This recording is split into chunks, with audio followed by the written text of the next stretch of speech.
Yardan ayrı yoktur bana hiç rahat. Benim onu özlediğim doğrudur.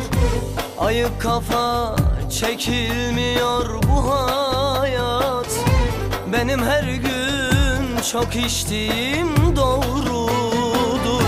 Hasretiyle yaşamaksan yoruldum.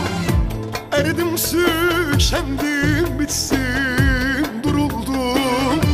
Ayrılığın hançeriyle vuruldum. Yüreğimden yara aldım, doğrudur.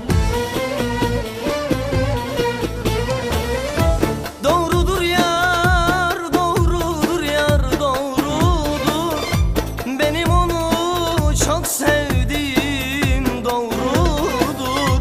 Hasretiyle mekan mekan dolaşıp gece gündüz çok içtiğim doğrudur. Doğrudur yar, doğrudur yar, doğrudur. Kardeş onu çok sevdiğim doğrudur. Hasretiyle mekan mekan dolaşıp gece gündüz çok içtiğim doğrudur.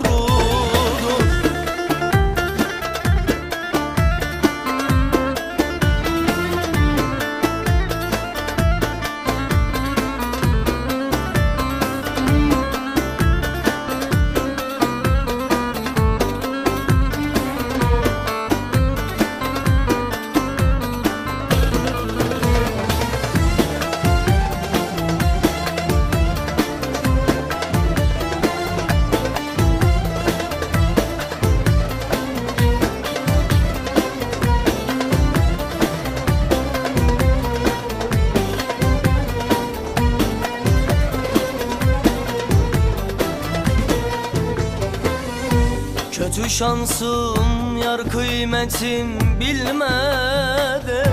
Ne yaptımsa bana geri dönmedi. Ayrılsak da bende bu aşk bitmedi. Hala onu düşündüğüm doğrudur.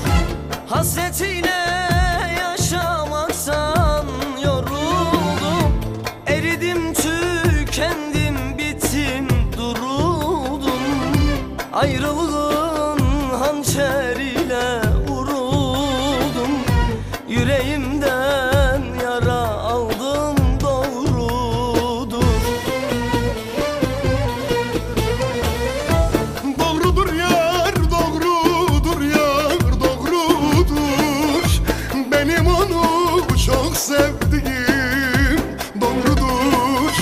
Hasretiyle mekan mekan dolaşıp gece gündüz çok içtiğim doğrudur.